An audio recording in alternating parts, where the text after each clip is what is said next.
नमस्कार बच्चों, मैं सुरुचि सामरिया आपका ई कक्षा में स्वागत करती हूँ। आज आप मेरे साथ कक्षा 4 का हिंदी विषय पढ़ रहे हैं।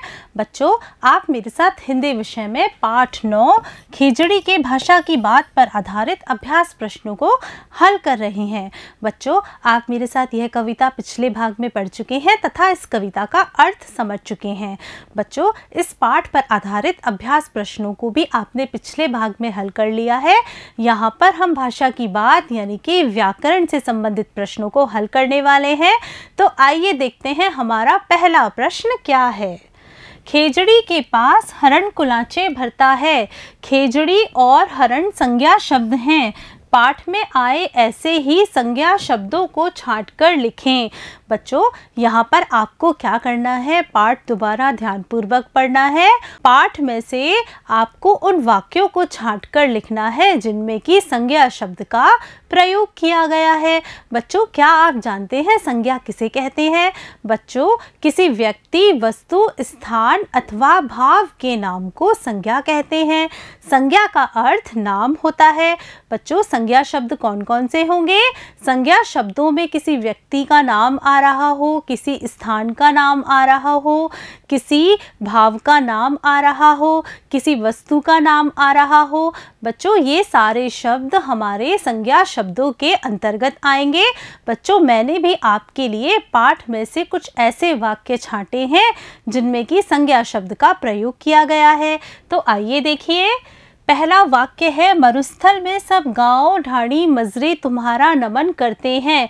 बच्चों, यहाँ पर संज्ञा शब्द कौन कौन से हैं? देखिए, गांव, मरुस्थल, ढाणी और मजरे। बच्चों, ये संज्ञा शब्द हैं।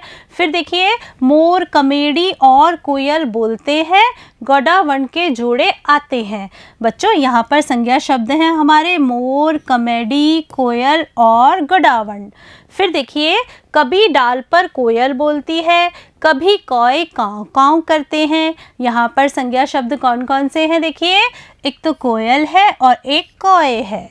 फिर देखिए, ऊंट पत्ते खाकर अड़ आता है।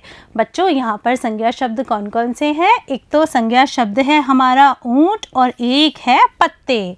फिर देखिए, राहगीर खेजड़ी की छाँव में विश्राम करते हैं।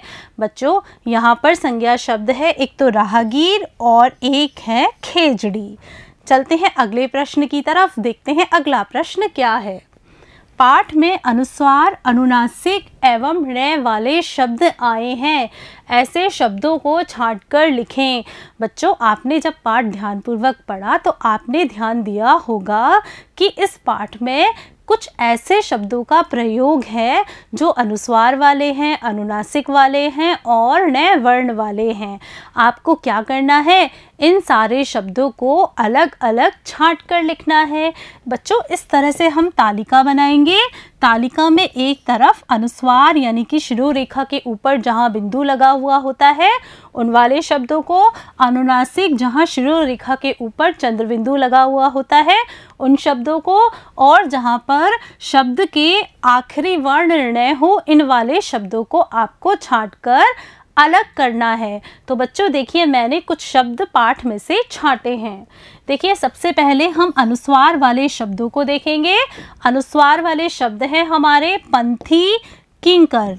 अनुनासिक यानी कि चंद्रबिंदु वाले शब्द हैं छाँव, माही, गांव, किया, बखाणु, थू, कोसा, कुरजा, काँव, ऊंट, आंधी, सू। लपटा, ताई, ठाव, कुलाचा, लपटा, महा, लोगा।